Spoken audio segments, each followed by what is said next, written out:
Aranya, and welcome back. Today we are reading chapter 16 and 17 in book 3 of the Ramayana. Chapter 16 is called Winter Description. When the great Rama was living happily, the winter season, which he liked, set in. During a day, the son of the Raghu clan had gone to bathe in the pretty Godavari river along with Sita. Lakshmana held the water pot slightly bent over, and spoke to Rama in the following pleasant words. "The season which is dear to you has arrived, brother, and it appears to be decorated well in this auspicious year.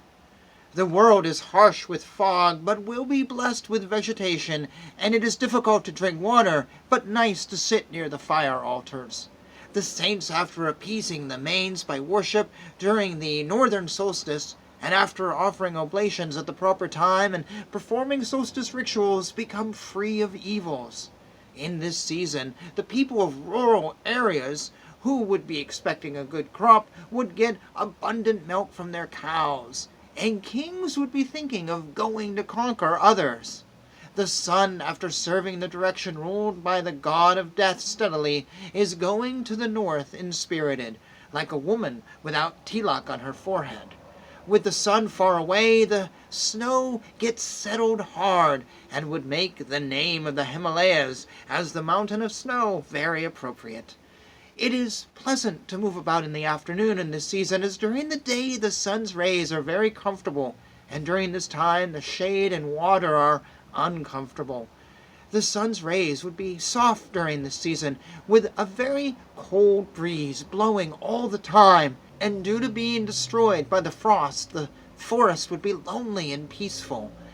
During this time, people do not sleep outside, and due to the month of Pushya approaching, due to the frost, the early mornings are going to be filled with frost, and the duration of night with 3 yama increases.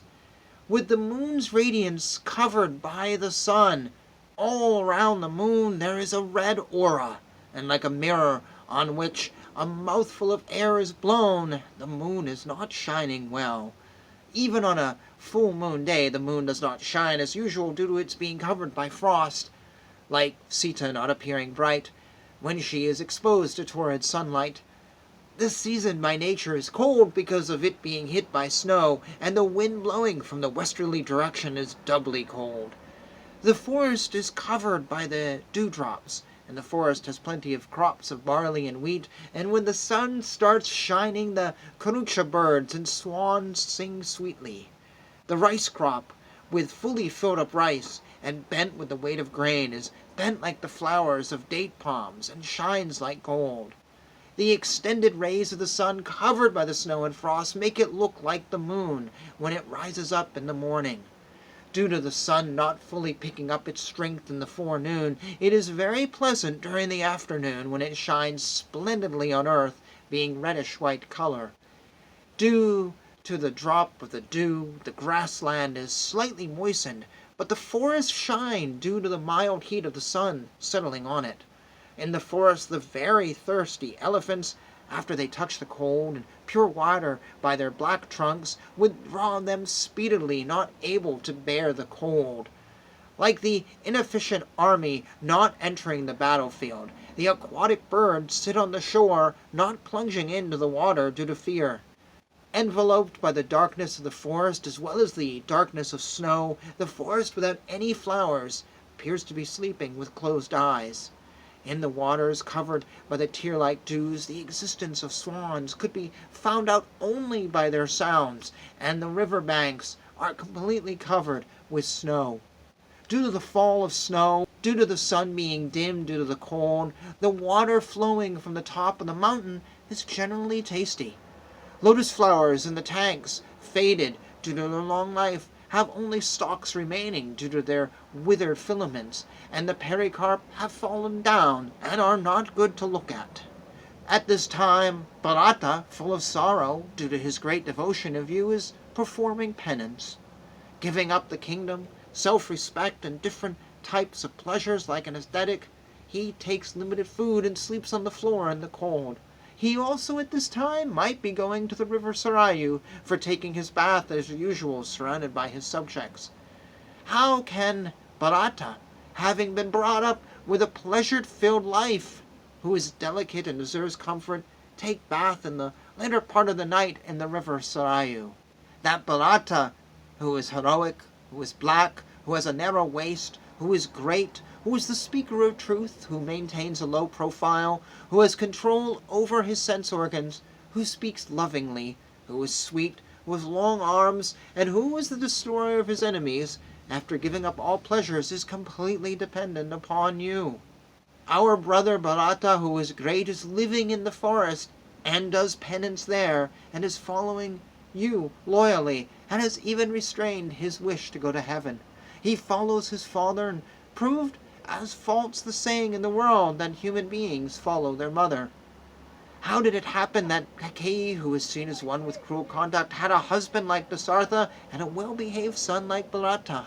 When Lakshmana was saying like this due to his love towards Rama, unable to tolerate the fault-finding of his reverend mother, Rama said, "My brother, do not criticize our middle mother like this. But you can speak about Bharata, the lord of the Ikshvaku clan.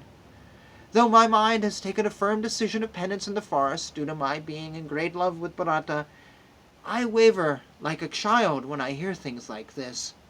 I remember his sweet words, soothing my heart, which are equal to the nectar of immortality, and they please me. When will I be able to again meet Bharata, who is a great soul, and the glorious Shatrugna along with you?" After wailing like this, they both reached the river Godavari, and there the sons of the Kakusha clan took a bath along with Sita. Then they offered water oblations to their manes as well as God, and they prayed to the god Surya and sung about Surya. Accompanied by Sita and Lakshmana, Rama completed his bath, and Rama looked like Lord Shiva along with the daughter of the mountain, Nandi. Thus ends chapter 16. Chapter 17 is called Soorpankha Meets Rama. After taking a bath, Rama, Sita, and Lakshmana went back to their hermitage on the banks of the river Godavari. After reaching their hermitage, Rama and Lakshmana did the rituals to be done before noon, and went inside the hermitage. Rama, who was worshipped by sages there, stayed happily and discussed with Lakshmana many diverse matters. The long-armed Rama, sitting inside the hermitage along with Sita, shined like the moon god sitting with Chitra. When Rama was sitting there, curious to know about several matters, by an accident, a Rakshasi came over to that place.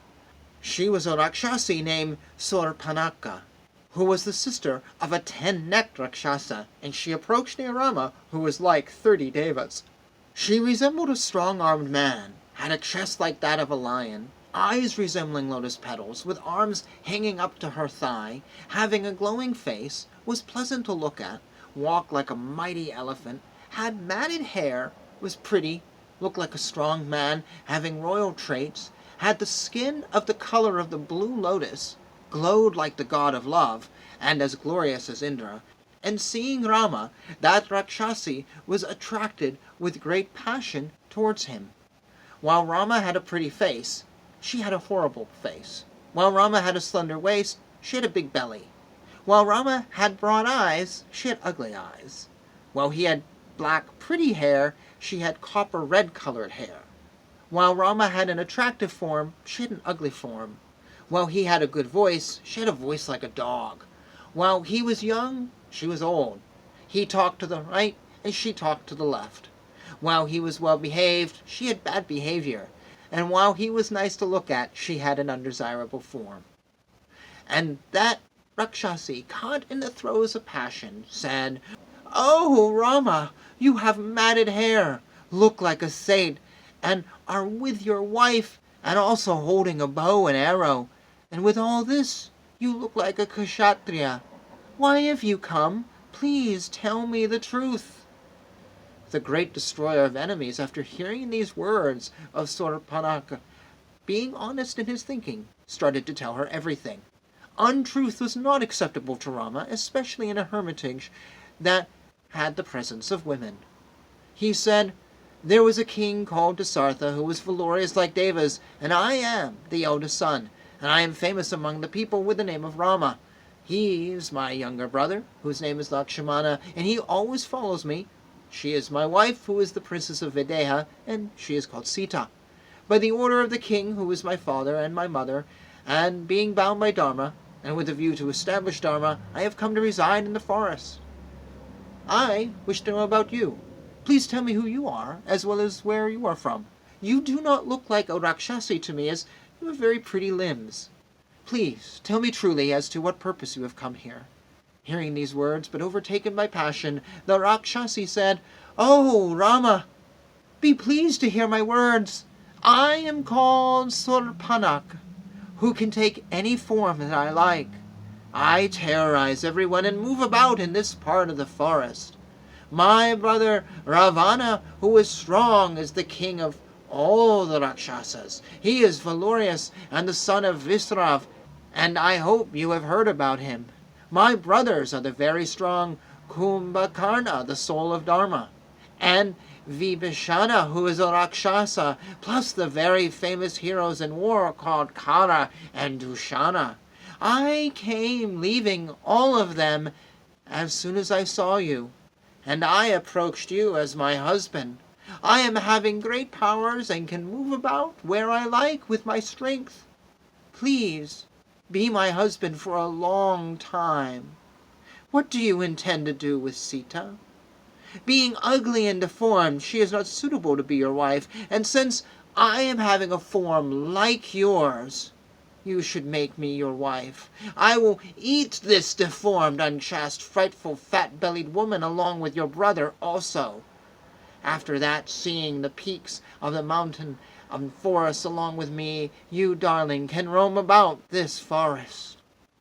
When told like this, Rama laughed at that lady who had bewitching eyes, and that expert in conversation started speaking. Thus ends chapter 17 and the introduction of Ravana and another manipulative woman. The very first sentence in chapter 16, this translation, says, "When the great Rama was living happily, when the winter season came to an end, the winter season which he liked set in." So the winter ended, and then it started again. It's just like, I was like, what the hell? And then the next line, I had to tweak. Maybe I did, maybe I didn't. It says, "During a day, the son of the Raghu clan had gone to bathe in the pretty Godavari river at night." So during the day, he bathed at night. And then we find out a little bit later it's not even noon. So it should be just in the morning they went to bathe, not at night. Sometimes this translation boggles my mind, and I apologize if it ever becomes confusing to you.